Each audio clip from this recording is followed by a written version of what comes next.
nyali atie inyana ya ki por pesa ni tor jakob min ka bunga ji nyali kemat. Assalamu alaikum bitar tan bitarabik yen kelwel man tay we panen bae ko belenum yi bae ko pion bae ko bele ke pede loy nin wan ji te ki jamen rane cho professor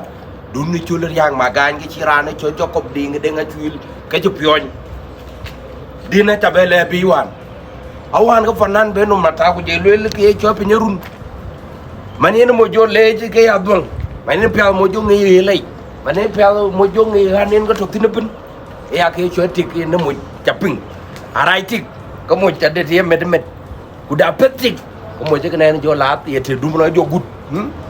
ke to man ba te jo gut bet ke ro palpin ye te le ko ke ja bera pit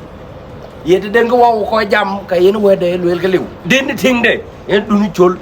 chirane cho jakob dinga ci bebe jen den ci bay ay lel tik ke mi yo ne ali achan bating pek jo yo ya ne ali je ne lel ngo tik ke mi yo ne ali ci ting lel e ting cho chol nya lot de Gabriel Zebedao e cho man deng dictor jacob dun chol yang magan ke professor yen wa jak motarit ku dit yen ba ke joloping kam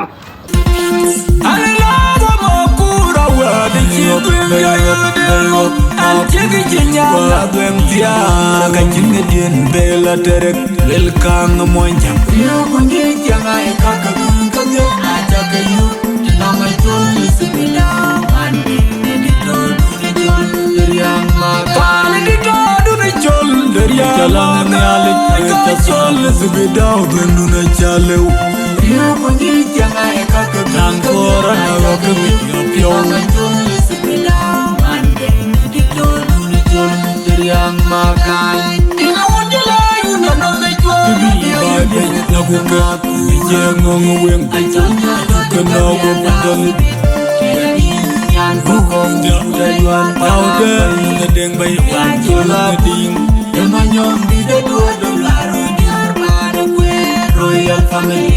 and in Yana Dwen, eating the bike, Tito Nyali, Atia, in Yana, Yaki for Pesa, Nitor Jacob, Minkabuena, Nyali, Kamat, Poro, in a wonder lie, who know the job, I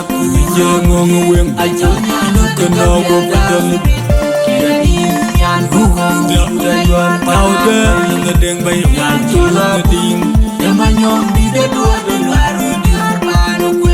Royal family, and in Yana Dwen, eating the bike, Tito Nyali, Atia, in Yana, Yaki for